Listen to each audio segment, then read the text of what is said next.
ಜಾನಪದ ವಿಶ್ವವಿದ್ಯಾಲಯದಲ್ಲಿ ಬಂದಂಥ ಮಾಹಿತಿ ಪ್ರಕಾರ ಸರ್ ಅದೇನು ಸಮಸ್ಯೆ ಸರ್ ಅದು ಕ್ಲಿಯರಾಗಿ ಮಾಹಿತಿ ಹೇಳಿ ಸರ್. ಸರ್, ಕರ್ನಾಟಕ ರಾಜ್ಯ ಜಾನಪದ ವಿಶ್ವವಿದ್ಯಾಲಯ ಗೊಟಗೋಡಿ ಶಿಗ್ಗಾಂವಿ ತಾಲೂಕು ಹಾವೇರಿ ಜಿಲ್ಲೆಯಲ್ಲಿರ್ತಕ್ಕಂಥ ಈ ವಿಶ್ವವಿದ್ಯಾಲಯ ಪ್ರಪಂಚದಲ್ಲಿ ಏಕೈಕ ವಿಶ್ವವಿದ್ಯಾಲಯ.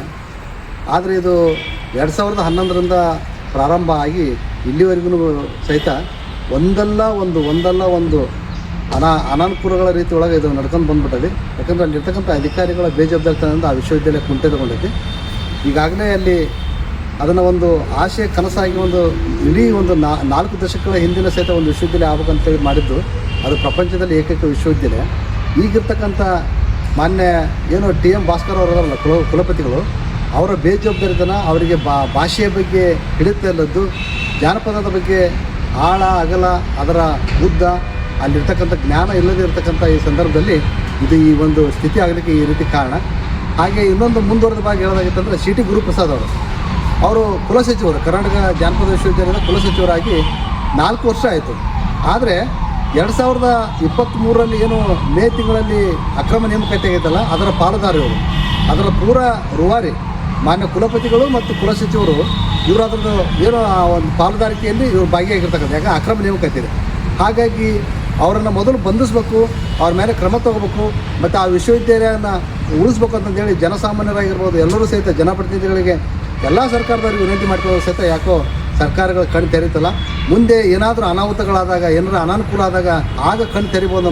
ಆದರೆ ಅಲ್ಲಿವರೆಗೂ ಕಣ್ಣು ತೆರೆಯಂಗಿಲ್ಲ ಅಂತಂದೇಳಿ ನನಗೆ ಅನಿಸ್ತಾ ಇದೆ. ಆದರೂ ಸಹಿತ ಈಗ ಹೇಳೋದಂದ್ರೆ 17/10/2020 ಕರ್ನಾಟಕ ರಾಜ್ಯ ಜಾನಪದ ವಿಶ್ವವಿದ್ಯಾಲಯದಲ್ಲಿ ಏನು ಇವರು ಕುಲಸಚಿವರು ಇದ್ರಲ್ಲ, ಇವರನ್ನು ಉನ್ನತ ಶಿಕ್ಷಣ ಸಚಿವಾಲಯ ಬೆಂಗಳೂರು ಬಿಡುಗಡೆಗೊಳಿಸೈತಿ. ಯಾಕಂದರೆ ನೀವು ಮಾತೃ ಸಂಸ್ಥೆ ಇರ್ತಕ್ಕಂಥ ಹಂಪಿಗೆ ನೀವು ವಾಪಸ್ ಹೋಗ್ರಿ, ನಿಮ್ಮದು ಕುಲಸಚಿವರ ಹುದ್ದೆಯಿಂದ ನಿಮ್ಮನ್ನು ಮತ್ತೆ ಇಲ್ಲಿ ಈ ಕಡೆಗೆ ಕನ್ನಡ ವಿಶ್ವವಿದ್ಯಾಲಯ ಹಂಪಿ ಅಲ್ಲಿಗೆ ನಾವು ತಮ್ಮ ಮಾತೃ ಸಂಸ್ಥೆಗೆ ನಾವು ನಿಮ್ಮನ್ನು ಆರ್ಡರ್ ಮಾಡಿಸಿದ್ದೀವಿ ಅಂತ ಹೇಳಿದ್ರು ಸಹಿತ ಯಾವುದೇ ರೀತಿಯಿಂದ ಅವರು ಇನ್ನೂ ಹೋಗಿಲ್ಲ. ಮತ್ತು ಮುಂದುವರೆದವಾಗಿ ಇನ್ನೊಂದೇನೆಂದರೆ KA 25 N 3193 KA 25 N 3193 ಈ ಒಂದು ಏನು ಸೀಜಾ ಸ್ಮಾರ್ಟ್ ಜೆಟ್ ಕಾರ್ ಏನೈತಲ್ಲ, ಇದನ್ನು CT ಗುರುಪ್ರಸಾದ್ ಅವರು 17/10/2025 ರಿಲೀವ್ ಆಗಿದ್ರು ಸಹಿತ ಅವ್ರು ಮಾತೃ ಸಂಸ್ಥೆಗೆ ಹೋಗದೇ ಅದೇ ಕಾರನ್ನು ತೊಗೊಂಡು ಅಲ್ಲಿ ಸುತ್ತಾಡ್ತಾ ಇದ್ದಾರೆ. ಅದು ಈಗ ನೀವು ನೋಡ್ಬೋದು, ನೀವು CC ಕ್ಯಾಮ್ರಾದಾಗ ಚೆಕ್ ಮಾಡ್ಬೋದು. ಬೆಂಗಳೂರೊಳಗೆ ವಿಧಾನಸೌಧ ಕುಮಾರ್ ಕೃಪಾ ಇದ್ದಲ್ಲ, ಅಲ್ಲಿ ಆಗಿರ್ಬೋದು, ವಿಧಾನಸೌಧ ಆಗಿರ್ಬೋದು, ಅಲ್ಲೇ ಸುತ್ತೋಡಿತಾ ಇದೆ ಕಾರು. ಇವತ್ತಿನ ಡೇಟ್ ಇವತ್ತು 6/11/2025 ಇವತ್ತಿನ ದಿನಾಂಕ. ಅವರಿಗೆ ರಿಲೀವ್ ಆಗಿರೋದು 17/10/2025. ಆಮೇಲೆ ಉನ್ನತ ಶಿಕ್ಷಣ ಸಚಿವಾಲಯದೊಳಗೆ ಅದನ್ನ ಕ್ರಮ ತೊಗೊಂಡಿದ್ದಾರೆ. ಆದರೆ ಯಾರ ಒಂದು ಯಾವ ಒಂದು ಪ್ರತಿಭಾವಂತ ಒಂದು ಶಕ್ತಿ ಇರ್ತಕ್ಕಂಥ ಸಚಿವರದ್ದು ಇವ್ರ ಮೇಲೆ ಇದು ಪ್ರಭಾವ ಐತೆ ಗೊತ್ತಿಲ್ಲ. ಅವರು ಸಹಿತ ಸಚಿವರು ತಿಳ್ಕೊಬೇಕು.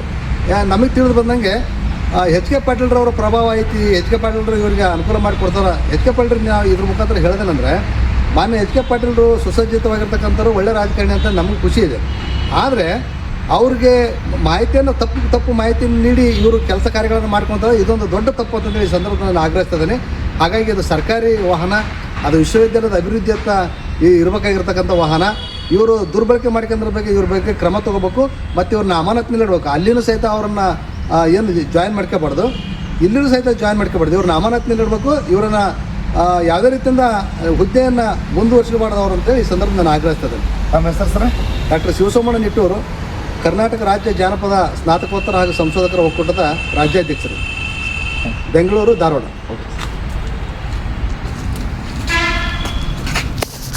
ಓಕೆ.